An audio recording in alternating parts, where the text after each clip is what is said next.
Shri Sachchidananda Samata Sadhguru Sainath Maharaj key జై. శ్రీ సాయినాథాయ నమః. 6వ అధ్యాయం. హేమాడ్ పంత్ సాయి సచరిత్ర రాయటకు కారణం. అన్నా సాహెబ్ దాబోల్కర్ శ్రీ సాయి సచరిత్ర రాయటకు బాబా లీలలే ముఖ్య కారణం.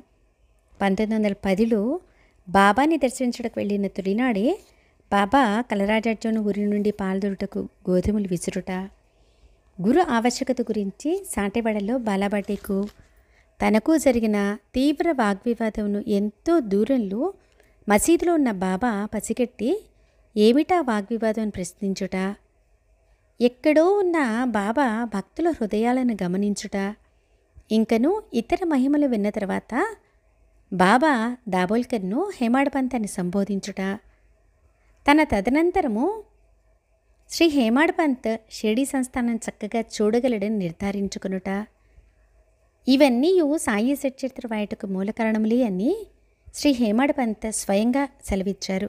అంతేకాదు, బాబా వింతలీలలు, ఆయన ప్రవర్తన, నిద్రించే విధానము, ఇలా అన్ని చర్యలు హేమాడ్ పంత్ను బాగా ఆకర్షించాయి. వీటన్నిటితో పాటు దాబోల్కర్ మనస్సు ఆనందంలో మునిగిపోయింది. ఎలాగైనా వీరి సచరిత్ర వ్రాయాలనుకున్నాడు.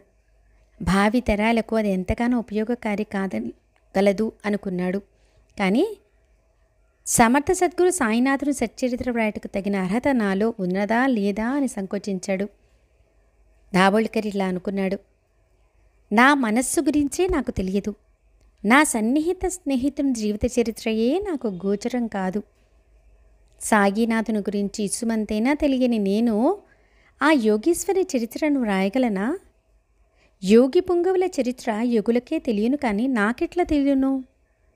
సాయినాథుని సచ్చరిత్ర వ్రాయట సాహసకృత్యమే కాగలదు. అనవసరంగా అభాస పాలవుతానేమో అని శంకించాడు. ఎందరెందరో మహానుభావుల యోగీశ్వరుల చరిత్రను వ్రాసి మెప్పు పొంది ఉన్నారు. వారిలో మహీపతి పండితుడు, దాసగణు మున్నగవారి ముఖ్యులు.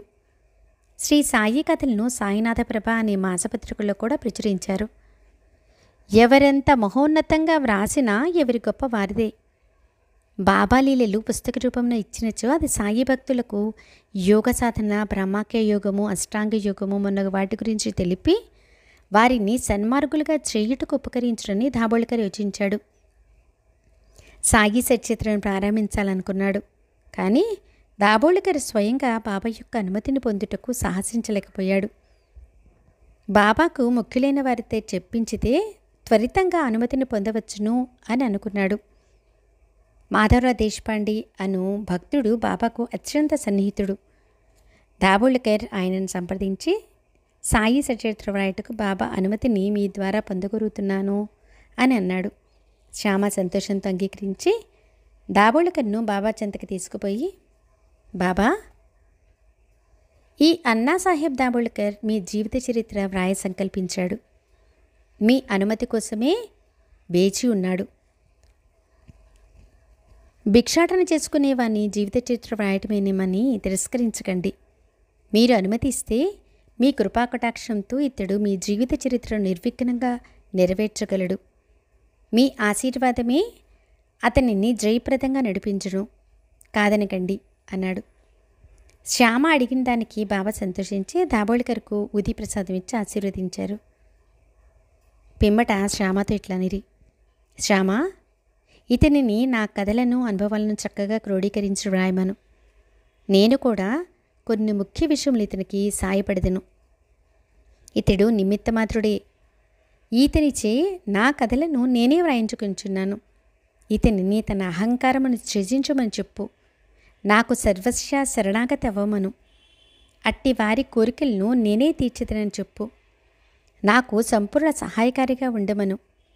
ఈతని అహంకారమును సమూలంగా నాశనమైనప్పుడు నా అంతట నేనే వీని మనస్సులో ప్రవేశించి నా జీవిత చరిత్రను నేనే వ్రాసుకుందును. ఇతరుల అభిప్రాయాలను తిరస్కరించడం కానీ, ఎవరినీ సంప్రదించకుండా స్వంత నిర్ణయాలు తీసుకోవటం కానీ చేయవద్దని చెప్పు. వివాదములకు దూరంగా ఉండమను. మనస్సును నిలకడగా ఉంచుకొనుము. నాపై విశ్వాసం ఉంచి వ్రాస్తే అతని అజ్ఞానం అంతరించిపోతుంది. శ్రద్ధాభక్తులతో నన్ను సేవించిన వారికి ప్రేమ, భక్తి పెంపొందుతుంది. నా లీలలను భక్తితో భజించు వారికి నేను శాశ్వతానందమును తృప్తిని ఇచ్చేదను. ఎవరైతే నిష్కల్మష భక్తితో నన్ను కొలుస్తారో వారిని దుఃఖసాగరము నుండి బయటపడవేయుదును. నిత్యము నా నామమును స్మరించు వారికి మనశ్శాంతిని దీర్ఘాయుషును ప్రసాదించెదను. సాయి సాయి అను నా నామమును జపించడం వలన సర్వ పాపల నుంచి విముక్తి నొందగలరు అని చెప్పి ఆశీర్వదించి పంపివేశారు. శ్రీ సచ్చిదానంద సమర్థ సద్గురు సాయినాథ్ మహారాజ్ కీ జై. శ్రీ సాయినాథాయ నమః.